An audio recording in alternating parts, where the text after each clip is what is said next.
새해 첫날을 맞이해서 사람들이 해돋이를 보기 위해서 새벽 공기를 가르면서 산으로 이렇게 올라가고 있었습니다. 많은 사람들이.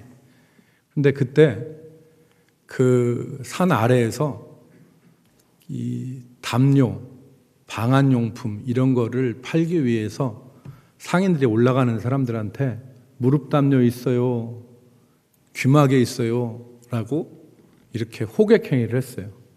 근데 무릎 담요 있어요, 귀마개 있어요, 최고급 원단이에요, 쌉니다, 싸요 이렇게 얘기를 해도 지나가는 사람들이 그렇게 관심을 안 가졌어요.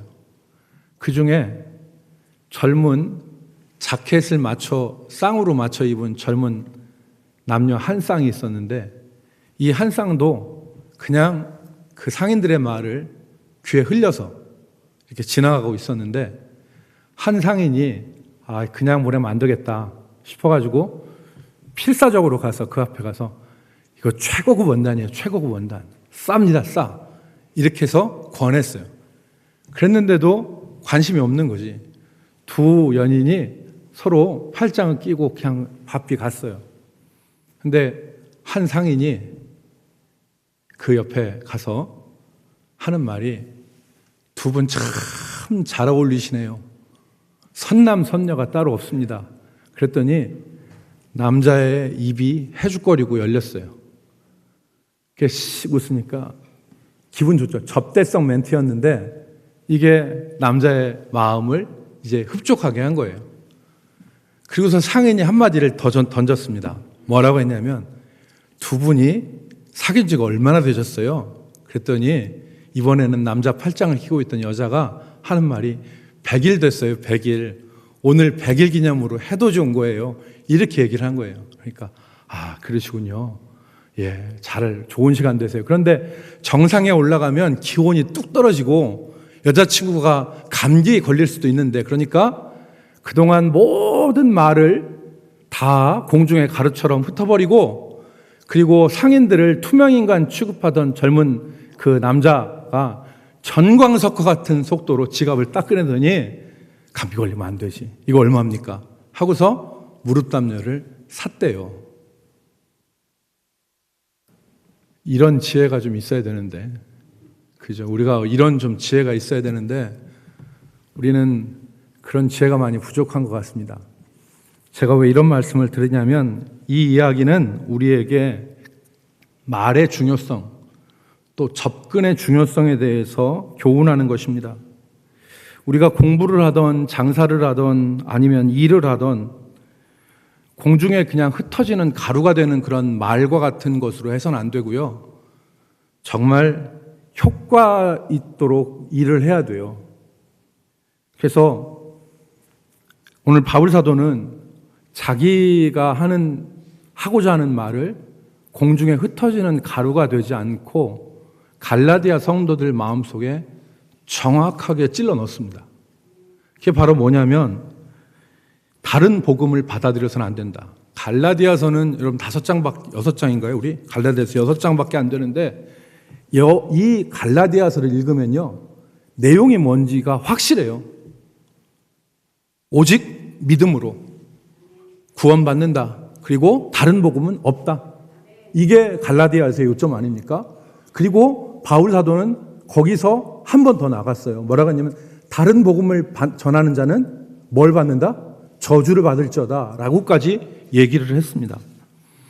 여러분 오늘 갈라디아서 5장 7절로 9절을 보세요. 바울 사도가 갈라디아 성도들에게 말합니다. 7절에 보니까 너희가 다름질을 잘 하더니 누가 너희를 막아 진리를 순종하지 못하게 하더냐? 그 권면은 너희를 부르신 이에게서 난 것이 아니니라. 적은 누룩이 온 덩이에 퍼지느니라 그랬습니다. 여기서 다름질을 잘 했다는 얘기는 믿음의 경주를 말해요. 지금까지 너희가 잘 믿어왔다. 그런데 잘 달려왔다. 그런데 누가 너희를 막아 진리를 순종하지 못하게 했느냐? 그 권면은, 그 가르침은 너희를 부르신 이에게서 난 것이 아니라 그랬어요. 누구에게서 난 것이 아니라 하나님에게서 난 것이 아니다. 너희를 부르신 에게서 난 것이 아니다. 그리고 9절 말씀, 적은 누룩이 온 덩이에 퍼진다. 이 말은 뭐냐면 그 다른 복음이 마치 누룩, 곰팡이처럼 모든 것을 썩게 만들고 못 쓰게 만드는 것이다 라는 것을 바울이 지금 말하고 있는 것입니다. 갈라디아서의 핵심이죠. 핵심.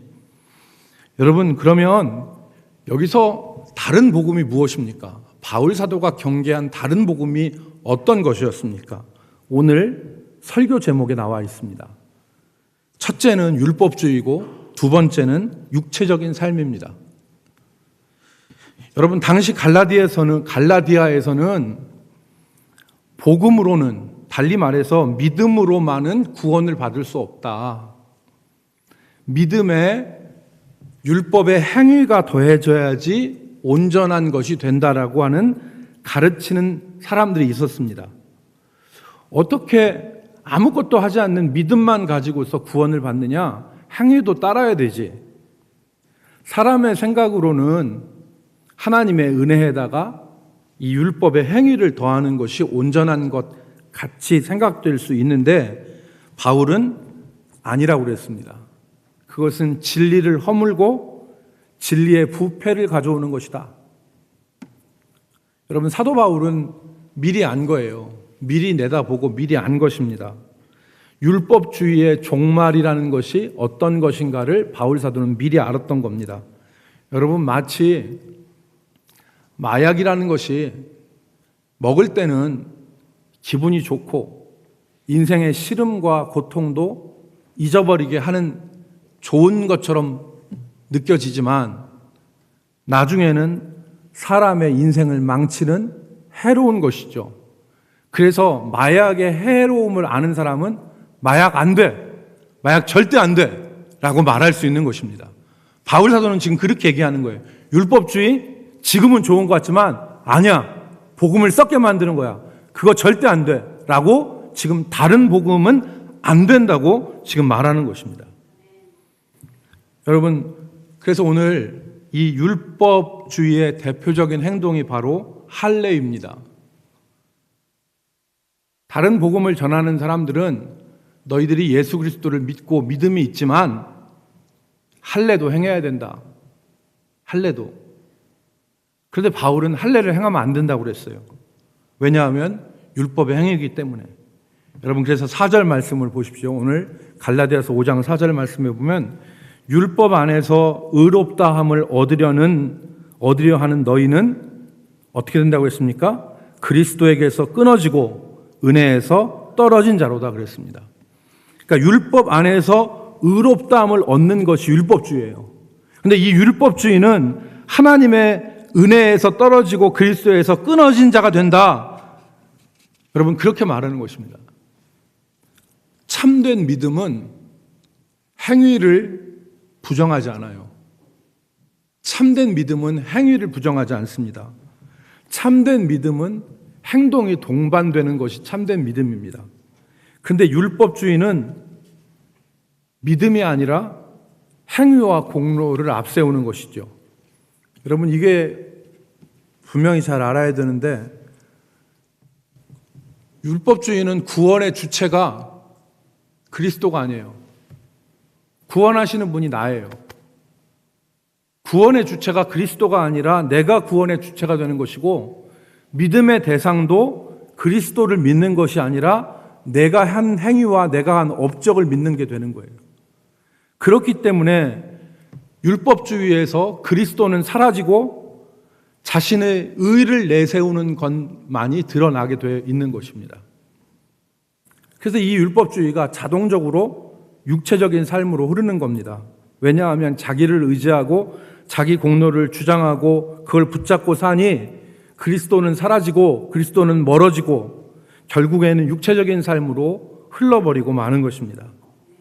여기에서 바울 사도가 믿음의 중요성에 대해서 말했습니다. 여러분, 오늘 6절 말씀을 보십시오. 6절 같이 그리스도 예수 안에서 시작.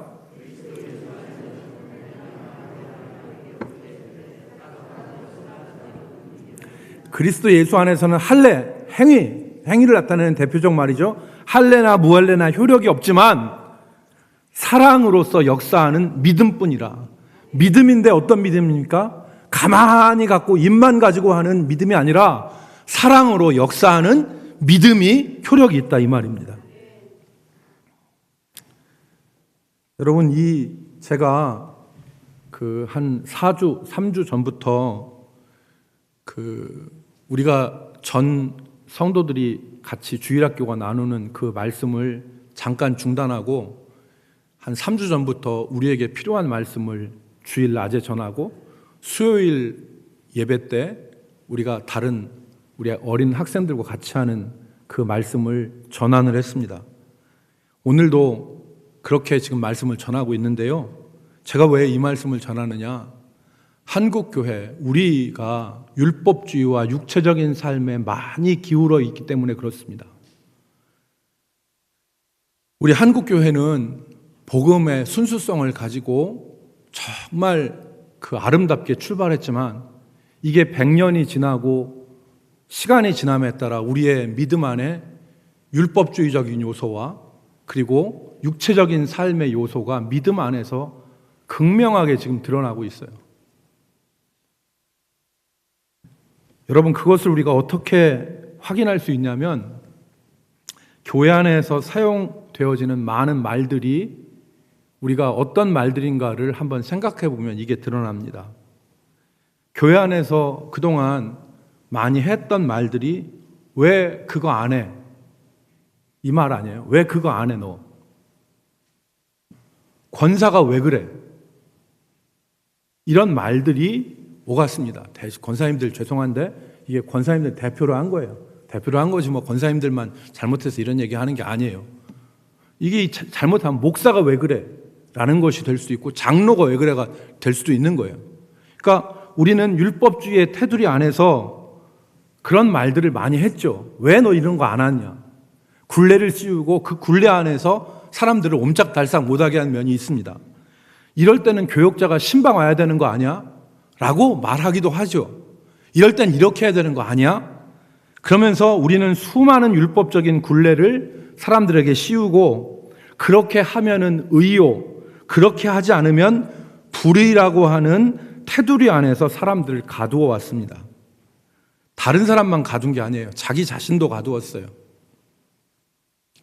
이 율법주의의 좋지 않음이 그들이 얘기하는 것처럼 믿음에다가 복음에다가 행위만을 더한 게 아니라 하나를 더 보태는 것이 아니라 이 믿음 자체를 망가뜨리는 거잖아요. 무너뜨리는 거잖아요. 복음 자체를 망가뜨립니다. 율법주의는 복음의 핵심인 그리스도를 사라지게 하고 그리스도가 보이지 않게 만들고 자신을 의지하게 합니다.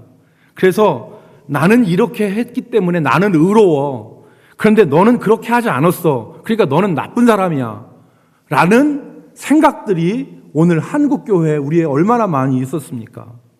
이런 판단과 이런 교만이 그리스도를 보는 눈을 멀게 하고 자신의 육체를 의지하는 삶으로 기울게 만들었던 것입니다. 그리고 이런 율법적 열심이 없는 사람들은 아예 그냥 믿음 이런 거 필요 없고 나는 교회는 다니지만 내 마음대로 살아. 육체적인 삶으로 기운 것입니다. 그런 모습들이 우리 교회에 매우 많았던 것 같습니다. 여러분, 우리가 지금 매우 코로나 상황이지만 우리는 매우 중대한 시점에 있는 것 같아요. 우리의 믿음을 새롭게 하느냐 아니면 우리의 믿음이 이번 고난과 함께 쓰러지고 자취를 감추어 버리느냐라고 하는 중대한 시점에 있는 것 같습니다. 여러분, 심사임당의 아들이자 조선시대의 대표적인 학자였던 율곡 이이가 그의 책 성학지묘에서 국가 경영을 3단계로 이야기를 했습니다. 첫 번째가 창업이에요, 창업.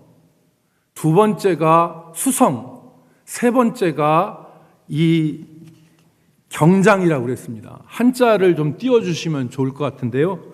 창업이라고 하는 말은요, 뭐냐면 세운다는 거예요. 그러니까 어떤 것을 일을 세우고 교회를 세우고 국가를 세우고 세우는 겁니다. 두 번째는 이것들이 어느 정도 생명력을 가지고 어느 정도에 도달하면 그때부터는 잘 지켜나가야 돼. 가꾸어 나가야 되는 거예요. 수성이라는 것이 필요한 거예요. 그런데 이 수성만 가지고는 안 되죠. 세 번째가 경장인데 이 경장은 고친다는 뜻입니다. 앞에는 고친다, 갱신한다 그런 뜻인데요. 고쳐서 장자는 넓힌다는 뜻입니다. 그냥 있는 게 아니라 고쳐서 새롭게 해서 넓혀야지만이 국가가 제대로 되어진다. 국가만이겠어요? 가게도 그렇고 사람도 그렇고 사업도 그렇고 다 창업, 수성, 경장의 과정을 거치는 거죠. 영적 공동체인 교회도 마찬가지예요. 교회도 세워졌으면 잘 지켜야 되고 거기에 나가서 고쳐서 더 넓게 되어지는 모습을 갖춰야 되는 것입니다. 그런데 오늘 우리 교회가 자칫 잘못하면 쭈그러들고 망해가는 한국 교회가 그런 위기 가운데 지금 놓여 있는 것입니다. 그 대표적인 누룩, 곰팡이가 바로 율법주의와 육체적인 삶입니다. 여러분, 오늘 바울 사도는 우리에게 이것을 다시 한번 생각하게 하고 그리고 그 율법주의와 육체적인 삶을 극복할 수 있는 방법을 말씀을 했습니다. 그것은 성령을 따라 행하는 것입니다. 같이 따라 합시다. 성령을 따라 행하라.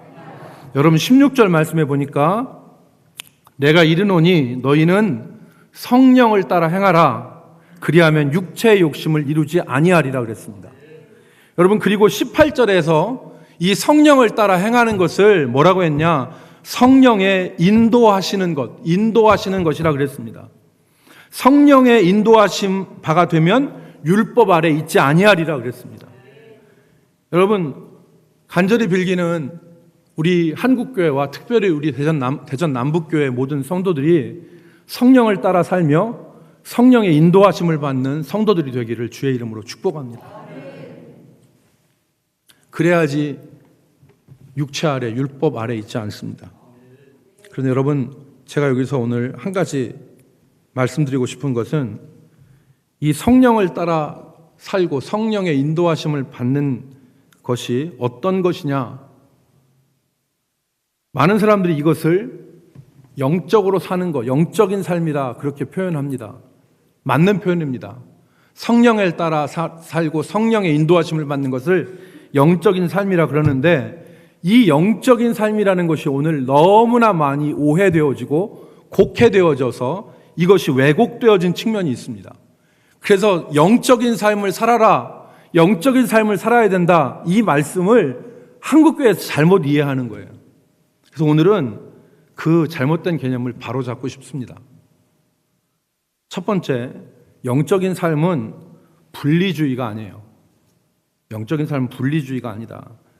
영적인 삶을 사는 것은 어떤 사람들은 우리의 전체의 어떤 그 모습 중에서 영적인 면을 붙들고 사는 것이다. 여러분 잘 아시다시피 사람은 구성 요소가 있는데 이 3분설을 주장하는 사람들은 육체와 혼과 영으로 구성되어 있다고 그래요. 뭐라고요? 육체와 혼과 영으로 구성되어 있다. 영적으로 사는 것은 이 영적인 것만 추구하고 사는 거다. 육체는 여러분 잘 아시다시피 우리 몸이에요. 근데 혼은 뭐냐? 영어로는 soul이라고 얘기하는데 이거는 생각과 감정과 판단을 주장하는 거예요. 그럼 영은 뭐냐? 영이 바로 스피릿이에요. 스피릿. 그래서 영적 삶을 스피리추얼 라이프, 스피리추얼이란 말이 엄청나게 많이 나오잖아요. 그런데 이 영이 스피릿인데 헬라어는 푸뉴마고, 그런데 이게 하나님과 가까이 갈 수 있는 통로고 하나님을 만날 수 있는 방법이다.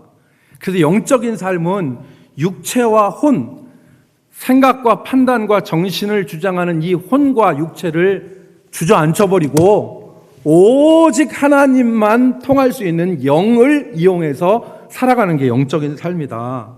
그렇게 이야기를 합니다. 근데 이게 잘못된 것입니다. 왜냐하면 성경은 이 구분을 지지하지 않습니다. 성경은 혼이 생각과 판단과 감정을 주장하고 영이 하나님 앞에 나가는 통로라고 말하지 않습니다. 그런 대표적인 구분이 있다면 이 말이 맞겠지만 그런 구분이 성경이 되어 있지 않습니다. 여러분, 대표적인 것이 마태복음 10장 28절입니다. 예수님이 뭐라고 말씀하시냐면 사람 두려워하지 말고 하나님 두려워해라. 그렇게 하시면서 마태복음 10장 28절에 몸은 죽여도 영혼은 능히 죽이지 못하는 자들을 두려워하지 말고 오직 몸과 영혼을 능히 지옥에 멸하실 수 있는 이를 두려워해라. 여러분, 여기서 몸은 죽여도, 몸이 뭡니까? 육체입니다. 그런데 영혼은 능히 죽이지 못하는 자들을 두려워하지 말고 몸과 영혼을, 여기서 헬라어는 푸스케를 썼습니다. 즉 혼이라는 거예요. 생각과 감정과 그 삼분설주의자들의 얘기로 하면 생각과 감정과 판단을 주장하는 이 혼을 죽일 수 있는, 그러니까 예수님은 영이라는 건 아예 언급하지도 않았어요. 이 말씀에서. 그리고 성경은 이 영과 혼을 서로 교호적으로 사용해요. 교호적으로. 번갈아 가면서 사용한다는 것입니다. 그래서 여러분, 누가복음 1장 46절과 47절에 보면 마리아가 주님을 찬양하죠. 그때 뭐라고 하냐? 마리아가 이르되 내 영혼이 주를 찬양하며 내 마음이 하나님 내 주를 기뻐하였음은 그랬습니다. 여기에서 앞에 있는 내 영혼이 주를 찬양할 때 영혼은 푸스케, 생각, 감정, 판단, 의지, 이걸 하는 푸스케를 썼고 뒤에 있는 내 마음은 영이라는 걸 썼어요. 푸뉴마를 썼어요. 그러니까 이 두 개가 서로 같은 거예요. 어떻게 할 수 있느냐? 히브리 문학에 보면요, 히브리 사람들은 똑같은 말을 앞에 쓰고 뒤에 써요. 그래서 반복하는 히브리 문법이 있습니다. 마리아가 지금 그렇게 한 것이죠.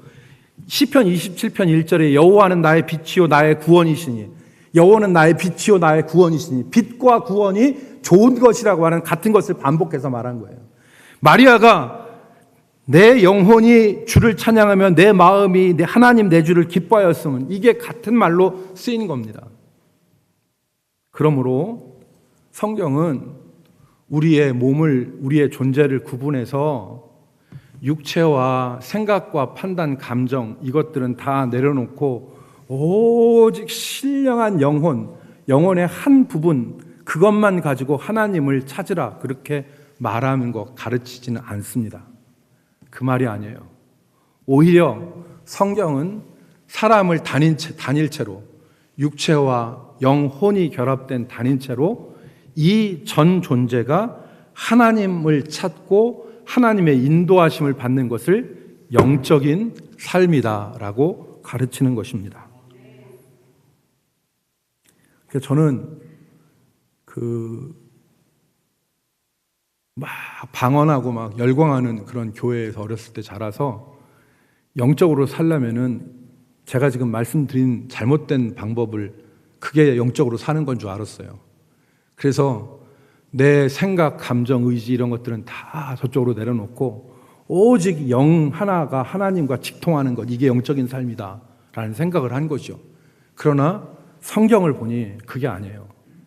성경은 우리 육체와 우리의 혼과 우리의 영이 모두가 하나가 되어서 하나님을 찾는 게 영적인 삶이에요. 여러분, 의외로 이런 잘못된 가르침은 우리 주변에 많습니다. 우리 주변에 많아요. 그래서 어떤 사람들은, 일부 선교단체, 지금도 퍼져 있는 선교단체는 영적인 삶은 이 세상에서 분리되어져서 오직 주님만 찾는 것이다, 겉으로 보기에는 매우 믿음 있는 말 같은데 잘못된 가르침입니다. 특별히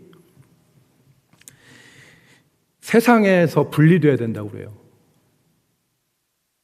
그래서 요한계시록 13장에 나오는 666과 짐승의 표를 받는 이것을 그 경제생활이라고 그렇게 해석을 해서 세계 무역기구인 WTO와 세계 정부가 사람들을 지배하려고 하니까 그들의 지배를 받지 않고 오직 영으로 주님만을 찾아야 된다. 그래야 순수한 신앙이고 그래야 영적 삶이다. 이렇게 가르쳐요.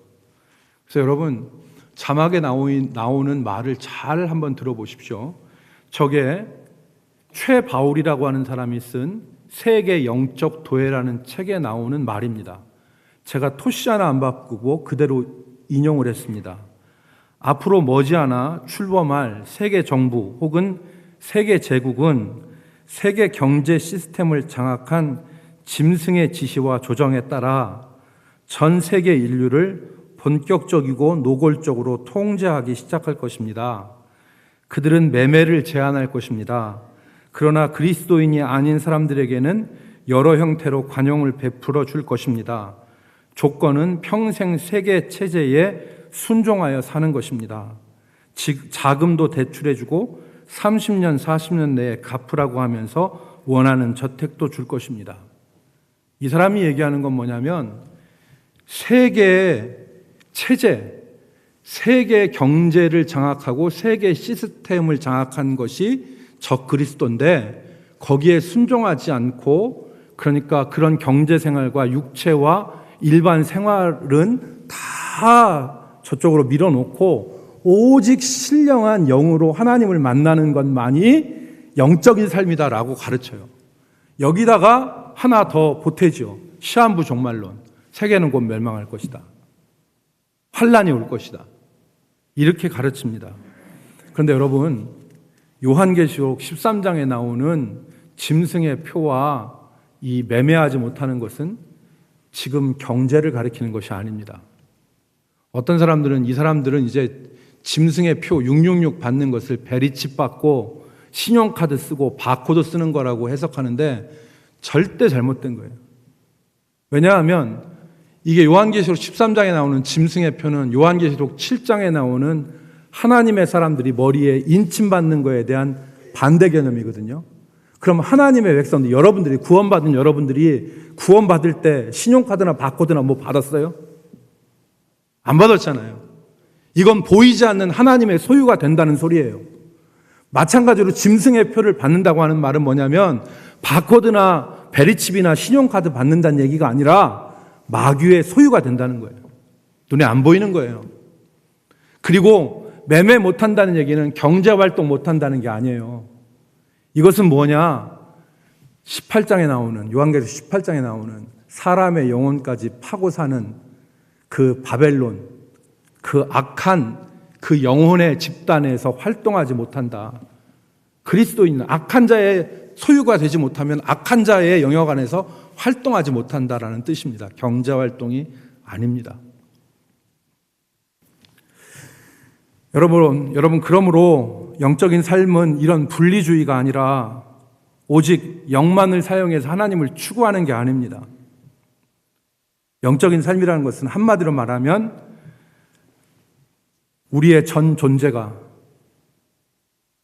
몸과 생각과 판단과 감정과 그리고 우리의 의지까지도 하나님을 찾고 하나님의 말씀에 순종하여 그의 인도하심을 받는 것입니다. 성령은 믿는 자 안에 거하시는데요. 이 믿는 자 안에 거하셔서 그들의 눈을 밝히시고 귀를 여시는데 언제 그렇게 하시느냐? 우리의 마음과 우리의 관심을 하나님께 둘 때.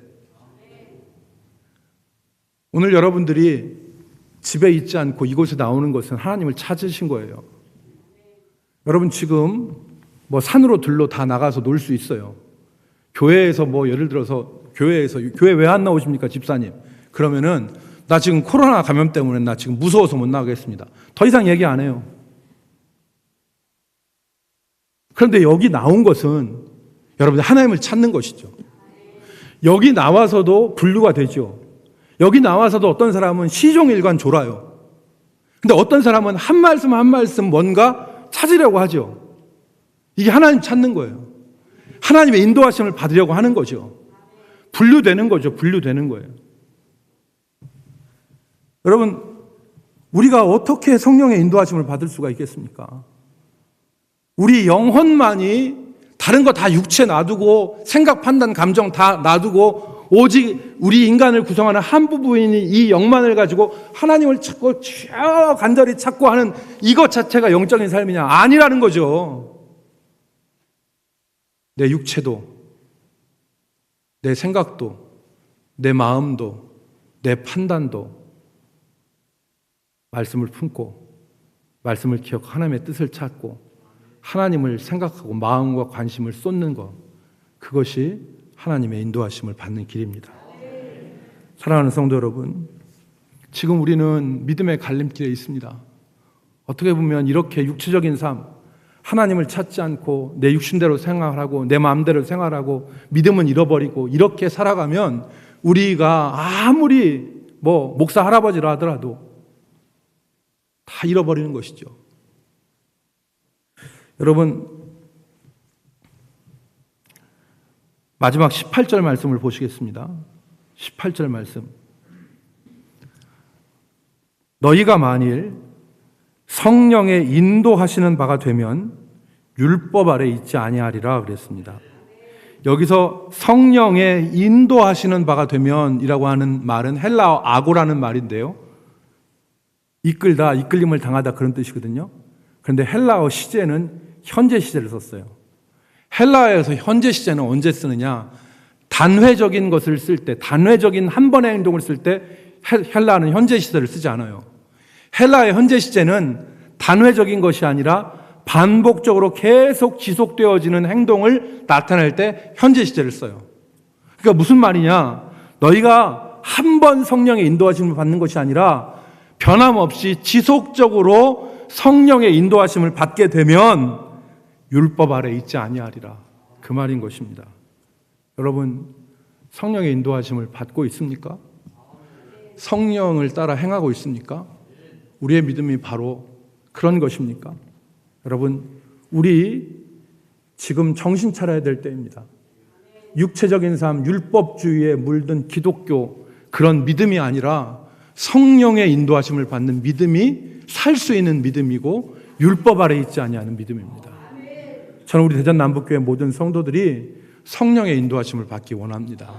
그래서 잘못되어진, 왜곡되어진 영적 삶이 아니라 내 단일체로서의 전 존재, 육체와 생각, 판단, 감정, 그리고 하나님을 찾고자 하는 이 열망, 이것들 모두를 하나님 앞에 드려서, 그래서 말씀을 품고 그리고 하나님을 매 순간순간마다 찾아갈 때 성령께서 우리를 인도하시고 성령이 우리를 지도하시고 이끄시는 것입니다.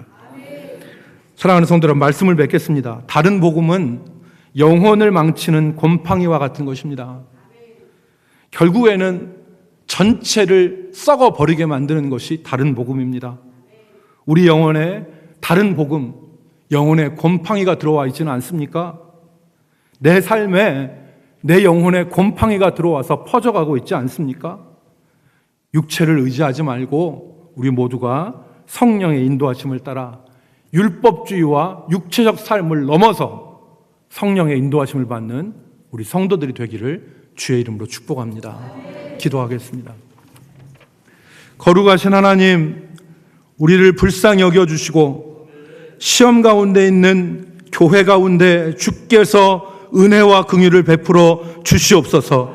우리가 깨어 우리의 전 존재를 다하여 주를 의지하게 하시고 하나님의 얼굴을 찾게 하시며 주의 은혜를 구하는 자들 되게 하여 주옵소서.